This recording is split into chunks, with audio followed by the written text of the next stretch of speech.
the nature within us, our lungs. They are the organ we use to breathe. They are a necessity for our survival and symbolically perfect to explain certain dynamics of nature. They bundle well these concepts of duality, connectedness, tension, reciprocity, and vulnerability. Our lungs exist as a pair, a unit of two, and cannot function on their own. They're part of a complex system whereupon each component depends on the participation of the others. Without the brain, the heart, the veins, the diaphragm, and the ribcage muscles, our lungs could not function as they do.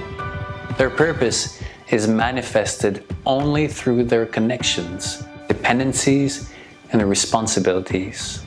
Now, the lungs are only able to achieve that purpose because of this constant tension around them. By themselves, the lungs don't have the capacity to expand. It's the muscles in your neck, between your ribs, and in your belly that allow them to grow in size, then deflate. It's this ongoing contraction and release, this tension that keeps you breathing. Just like the tree that stands tall, the sail that holds the wind, the beating of my heart, the sound of my voice, and even the neurons firing in my brain, each fundamentally exists out of tension. Tension is life. It creates energy. It's movement and resistance. Also, the lungs exemplify reciprocity. All they do is give and take. They take in air that has oxygen in it.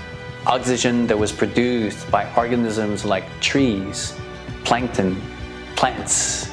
Now, as much as the lungs want to hold on to the air taken in, as much as they want to be greedy and keep it for themselves, they can't. At one point, the lungs have to give back. So they let go. After absorbing the oxygen, what they release is carbon dioxide, which in return will be used by the same organisms who produced the oxygen in the first place. Life is an endless cycle of dependencies and dualities. The ups are only ups in relation to the downs. There's no creation without destruction. There's no day without night. There's also no creativity and innovation without an equal dose of stubbornness and mistakes. Nothing in the world exists by itself.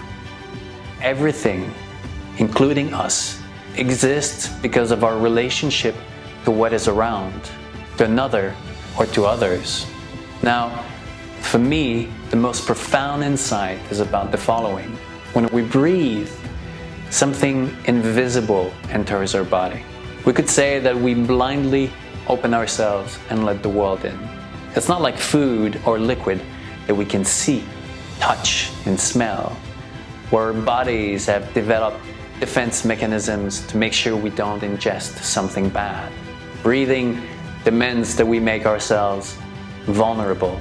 We can't see what goes in and into our lungs. We have to blindly trust what the air around is giving us. Think about it for a second. What is invisible to our eyes is what's keeping us alive. When I take that deep breath, I connect with all these forces and dynamics, opening up my awareness and making room for a new perspective.